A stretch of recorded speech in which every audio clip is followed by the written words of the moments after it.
प्यारे बच्चों, आज हम पढ़ रहे हैं कक्षा 2 का संस्कृत पाठ 1।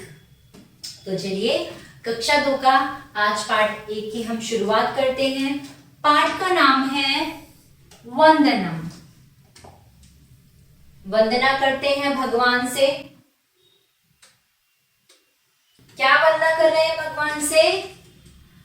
अस्तु मां सद्गम्य तमसो मां ज्योतिगम्य मृत्यु अमृता गम्य। क्या कह रहा है? अस्तो मां सद्गम्य तमसो मां ज्योतिर्गम्य मृत्यु मां मृतगम्य। कि हे ईश्वर, हे प्रभु, आप हमें कहां असत्य से सत्य की ओर ले चले। किससे? असत्य से सत्य की ओर ले चले।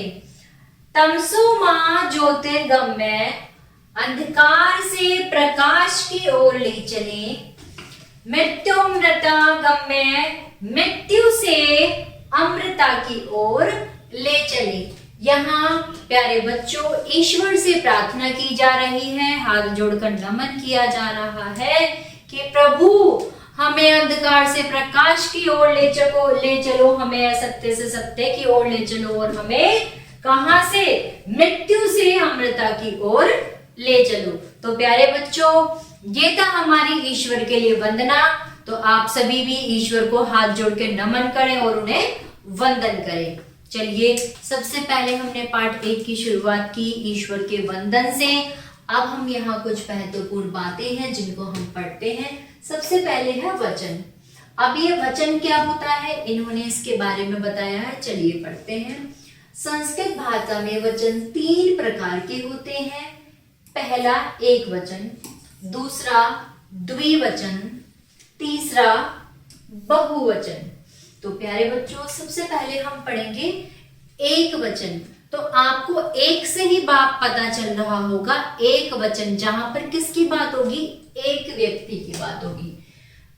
वह शब्द किसी एक व्यक्ति या वस्तु का बोध होता है, एक वचन कहलाता है। मैंने आपको बताया जहां पर भी हमें किसी एक वस्तु का बोध होगा, चाहे वो एक व्यक्ति हो चाहे वो एक वस्तु हो, वहां पर क्या होगा?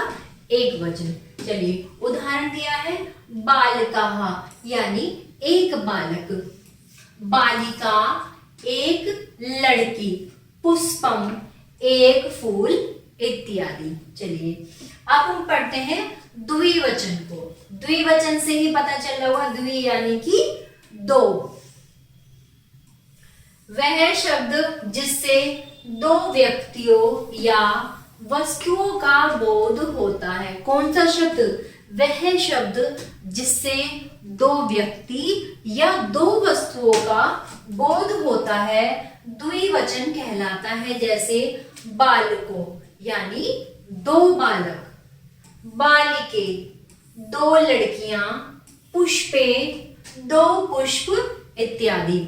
अब हम बात करते हैं बहुवचन की। वह शब्द जिससे 2 से अधिक व्यक्ति या वस्तुओं का बोध होता है बहुवचन कहलाता है। जैसे बालकाः यानी बहुत से बालक, बालिकाः बहुत सी लड़कियां, पुष्पाणि बहुत से फूल इत्यादि। तो प्यारे बच्चों ये थी हमारी ध्यान रखने योग्य कुछ बातें जिसमें हमने वचन के बारे में पढ़ा। इन्होंने बताया वचन 3 प्रकार के होते हैं। पहला एक वचन, दूसरा बहुवचन, तीसरा बहुवचन। पहला एक वचन, दूसरा द्विवचन, तीसरा बहुवचन। तो आशा करती हूँ आप सभी को ये वचन, तीनों वचन समझ में आए होंगे। आपको कोई भी समस्या है तो आप कमेंट बॉक्स में जरूर लिखिए और वीडियो को लाइक करें। धन्यवाद।